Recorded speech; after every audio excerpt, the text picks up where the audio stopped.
আসসালামু আলাইকুম। সবাই কেমন আছেন? আমি আজকে আমাদের নতুন যারা YouTube, Facebook এ কাজ করতেছে তাদের সম্বন্ধে তাদের নিয়ে কিছু কথা বলতে চাই। আসলে আমিও কিন্তু নতুন, আমিও কিন্তু যে ভাইরাল একেবারে বাইসাপ তেমন কোনো কিছু না কিন্তু।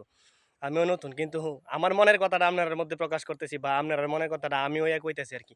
আমাদের কিন্তু মনের মধ্যে অনেক একটা খসখসানি আছে যে আসলে মানুষ কত কিছু কইরা, কত কিছু কইরা বাইসা হইয়া যাইতেছে মানে ভাইরাল আরকি। তা আসলে আমাদের মধ্যে সেই গুণটা নাই। আসলে আমরা কি নিয়ে কাজ করমু, সামনে কি নিয়ে আগামু সুন্দর কইরা। কথাও কইতে না গুছায় গাছায়, কথা কইতে না অন্যদের মতো সুন্দরও না বা অন্যদের মতো ভালো কোনো লোকেশনও না যে আসে না এই যে বাইরে গিয়া ঘোরাঘুরি করি, বাইরে গিয়া বাইরের চ্যানেল বা বাইরের একটু ভিউ-টিউ ছাড়ি, এমন তো কোনো কিছু না। আসলে কি যে করমু আমরা সামনে কেমনে যে আগামু কিছুই কইতারি না। মানে কি আর করবো একমাত্র আল্লাহ ভরসা, আল্লাহ ছাড়া তো আর কোনো কিছু নাই। তবে মনেটারে কি সান্ত্বনা দেই জানেননি?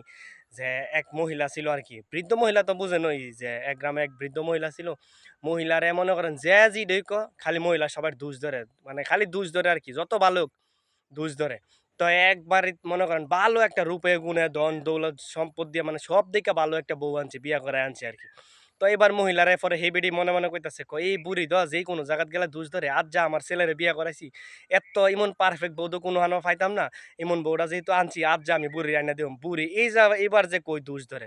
তো বেডিরা এত রূপ গুণের কথা কইলো যে এত রূপবতী, গুণবতী, টাকা পয়সা সব দিক দিয়ে শিক্ষা-মিক্ষা সব দিক দিয়ে আছে।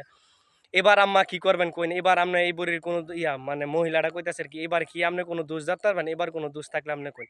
এবার বুড়ি কি কইতাছে জানেননি? কি আর কইব কিছু দফা না।